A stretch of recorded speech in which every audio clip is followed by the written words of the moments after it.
Você sabia que é possível investir em imóvel e receber renda todo mês sem comprar um imóvel físico? Hoje eu vou te mostrar os tipos de fundos imobiliários para que você entenda onde está colocando o seu dinheiro e evite erros comuns de iniciantes. Já deixa o seu like, se inscreve no canal, porque esse conteúdo pode fazer a diferença no seu bolso. Os fundos imobiliários ou FIIs são investimentos negociados na Bolsa de Valores, na parte de renda variável. São investimentos que aplicam recursos no setor imobiliário. Ou seja, ao você comprar uma cota, você se torna sócio de um empreendimento onde é investido em fundos imobiliários, que são ativos físicos ou também investimentos ligados ao mercado imobiliário. Então, quais são os pontos principais que me fazem investir em fundos imobiliários? Investindo em fundos, eu vou ter uma renda mensal, porque os fundos, normalmente, a maioria deles pagam mensalmente, dividendo aos seus investidores. Ele dá acesso, mesmo você tendo pouco capital, a grandes investimentos e empreendimentos. Então, mesmo tendo pouco dinheiro, você consegue ali adquirir um pedacinho de um empreendimento que é, por exemplo, classe alta. Então, é muito importante. É uma classe de ativos muito boa para você que está começando agora a fazer investimentos. Por exemplo, você passa e vê um shopping muito lindo. Talvez esse shopping faz parte de um fundo imobiliário e você consegue ali, ou com R$ 10 ou com R$ 100, já ter um pedacinho daquele empreendimento para você estar acompanhando ali de perto como está funcionando, se o shopping center, por exemplo, está movimentado ou não. Isso é muito bacana. Ele também tem a vantagem de ter uma gestão profissional por trás. Então, todo fundo imobiliário, ele tem uma gestora e uma administradora profissional para fazer aquele gerenciamento dos seus ativos. E o ponto principal é que os fundos imobiliários, eles são isentos para a pessoa física. Se você é um investidor físico, você não vai pagar imposto de renda sobre o dividendo que aquele fundo imobiliário que você está investindo repassa para você como investidor. Dentro dos fundos imobiliários existem subcategorias e uma delas são os fundos de tijolo. Os fundos de tijolo são investimentos a imóveis físicos. Então, dentro dos imóveis físicos, podemos investir em shopping centers. Um bom exemplo de fundo imobiliário de shopping center para vocês estudarem é o XPML, HGBS,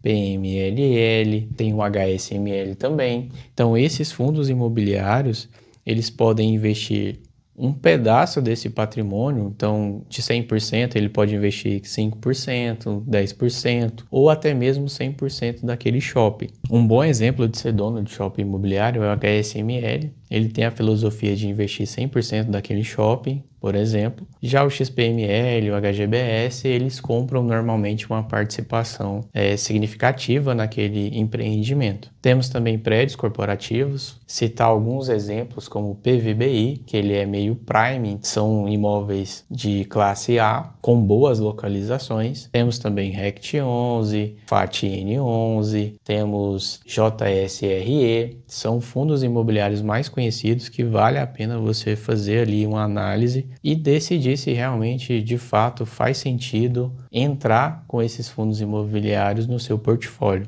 Temos também o segmento de hospitais, o principal que é de galpões logísticos, são os queridinhos dos investidores. Então, dentro dos galpões logísticos, temos o HGLG, o BTLG, o LVBI, são fundos imobiliários que têm galpões logísticos de classe A e também são um dos maiores fundos imobiliários que temos no segmento. Outro segmento também são de agências bancárias, esse vem diminuindo aos poucos, porque os bancos eles estão cada vez mais fechando as suas lojas físicas e indo para a parte digital. Então existe ainda esse segmento, mas que aos poucos ele está acabando. Temos também de renda urbana, onde eu posso citar aqui o HGRU, TRXF, são fundos de investimento imobiliário que normalmente fazem investimento na área de varejo. Então, por exemplo, dentro desses fundos imobiliários, tem os inquilinos que é a Açaí, Supermercado Mateus, a Pernambucanas.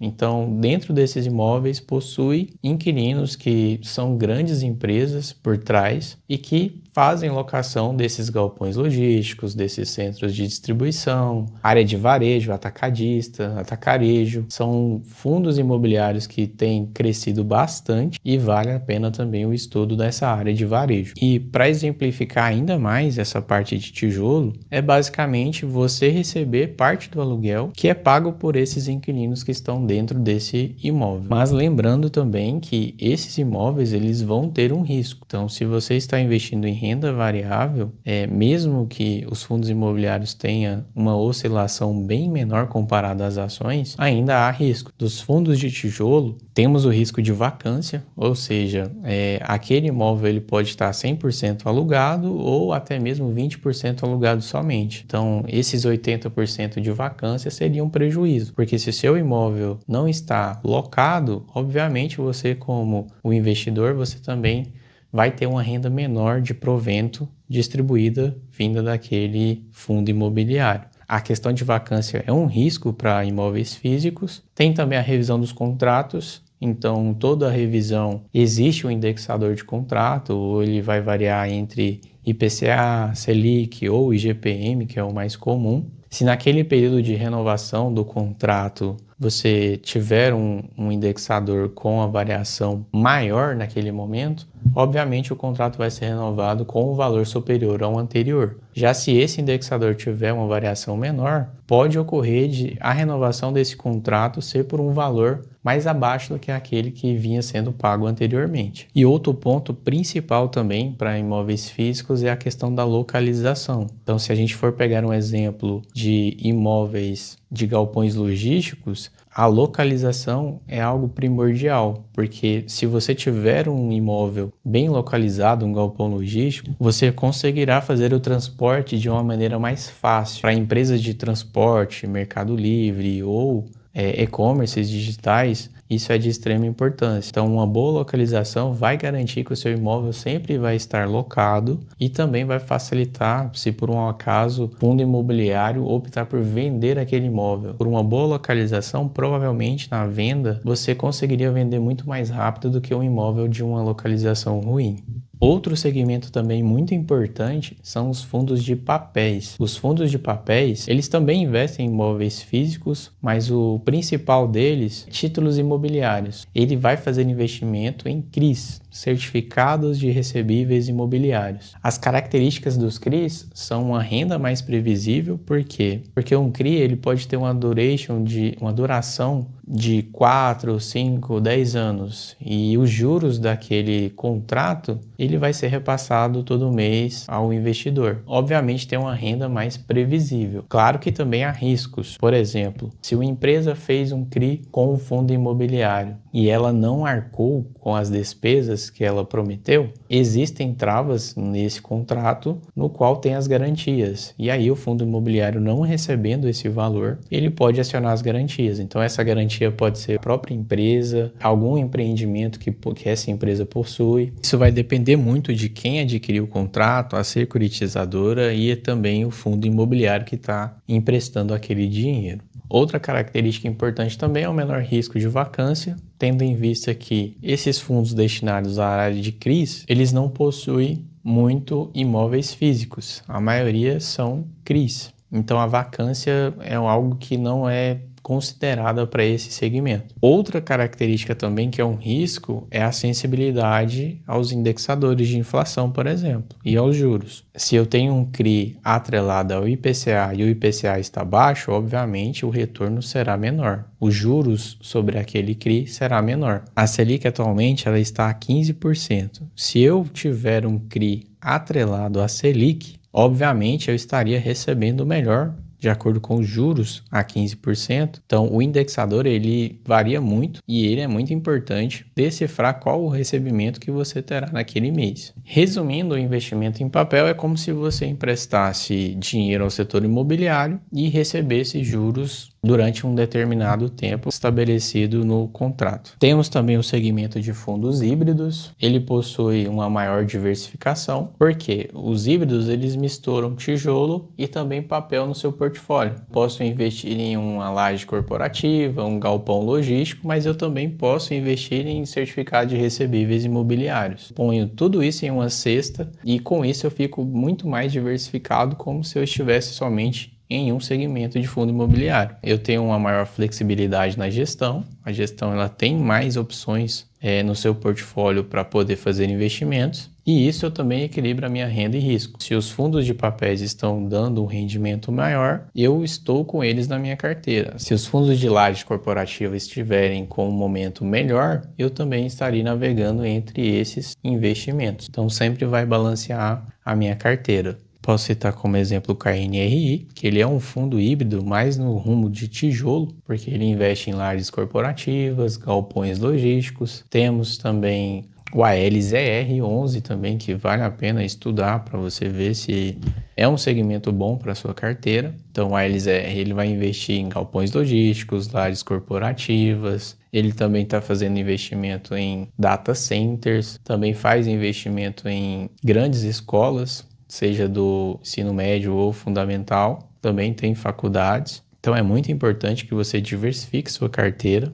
Outro segmento também são os FOFs, são fundos de fundos. São fundos imobiliários que investem em outros fundos imobiliários. Isso também garante uma grande diversificação, porque eu posso investir em um fundo imobiliário de tijolo, posso investir em um fundo imobiliário de papel, e aí eu fico também muito diversificado. Normalmente os FOFs eles são indicados para iniciantes, porque quem faz a gestão dos fundos imobiliários que serão vendidos ou comprados é a própria gestão, então você transfere essa responsabilidade para a gestão. Ele tem uma diversificação muito mais rápida comparada aos demais. Eu pessoalmente não gosto disso, porque eu transfiro a responsabilidade para a gestão e eu gosto de ter essa responsabilidade de saber onde eu vou investir ou não. Um segmento que eu não gosto muito. E tem também a contrapartida. Se eu, como gestor de um FOF, cobro uma taxa e eu faço investimento em outros FOFs, esse outro fundo imobiliário também tem uma taxa. Então, tem a taxa do meu fundo imobiliário, mais a taxa de um outro fundo imobiliário que eu estou investindo. Então, ocorre uma dupla tributação.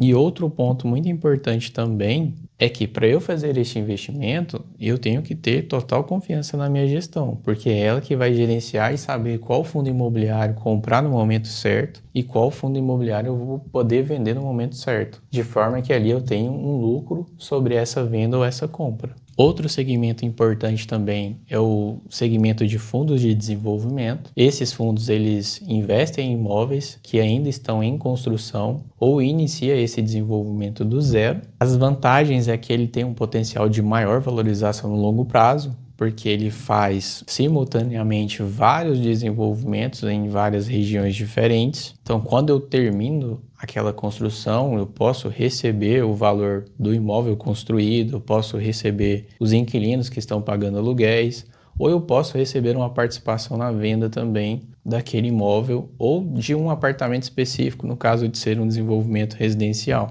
Esse segmento também é um dos mais arriscados, então tem que ter muita atenção para investir em fundos imobiliários desse segmento, porque podem ocorrer riscos, são os atrasos dos inquilinos, o custo da obra pode variar bastante entre o que foi planejado e o que de fato foi construído. E ele também tem uma menor previsibilidade de renda. Pode haver do inquilino não conseguir pagar aquele mês e ocorrer muitas oscilações nos indexadores que esse investimento é atrelado, pode ser o IGPM ou o IPCA. Então, com isso, o guidance de distribuição desse fundo imobiliário, que é aquilo que ele faz uma previsão durante um período específico de pagar rendimentos, ele pode ser afetado. Tanto é que um fundo de investimento, normalmente, ele não tem uma previsibilidade de rendimento. O valor pago, ele oscila bastante. Isso pode ser tanto para cima quanto para baixo. Ele é mais arriscado ainda do que os fundos de papéis, que são dívidas atreladas a algum outro indexador. Então, você me pergunta, qual é o tipo de FII que eu posso colocar na minha carteira, que faz mais sentido para você ou que é melhor para você? Na verdade, não há um tipo de fundo imobiliário específico. Existe o que faz mais sentido para você do seu perfil naquele momento específico. Em resumo, uma renda previsível seria o ramo de fundos de papéis, uma renda mais patrimônio e valorização seria os fundos de tijolos, porque ele paga ali aquela renda previsível todo mês, normalmente, mais a soma do patrimônio. Então, todo final de ano, o fundo imobiliário ele avalia o valor patrimonial dele e por ser imóveis físicos e se for imóveis de boa qualidade, obviamente vai sofrer uma variação positiva. O valor patrimonial daquele fundo vai subir e isso é benéfico para você que está investindo naquele fundo imobiliário. Então, somando isso, seria renda mais o valor patrimonial. Os híbridos também são pela diversificação, são importantes fazer esse investimento, porque o híbrido eu vou pegar vários setores em um fundo imobiliário só e para longo prazo e crescimento seria de desenvolvimento. Lembrando que desenvolvimento é mais arriscado do que esses outros setores que a gente viu aqui. O que é importante é que você diversifique, você busque um ou dois fundos imobiliários para cada setor desse que a gente viu, para você se manter diversificado, que você não tenha somente um fundo imobiliário e faça todo o investimento, que você faça o investimento aos poucos e também um para cada segmento. Você deve estudar, porque fundo imobiliário, da mesma forma que tem os bons, também haverá os ruins. Se você fizer um investimento em um fundo imobiliário ruim, isso vai afetar o seu bolso também. Agora que você conhece os principais tipos de fundos imobiliários, o próximo passo é aprender a analisar antes de você fazer o investimento. Então, eu quero que você comente aqui abaixo qual tipo de fundo imobiliário que você mais gosta. Se você quiser um vídeo explicando como escolher os melhores fundos imobiliários, deixe seu like e se inscreva no canal.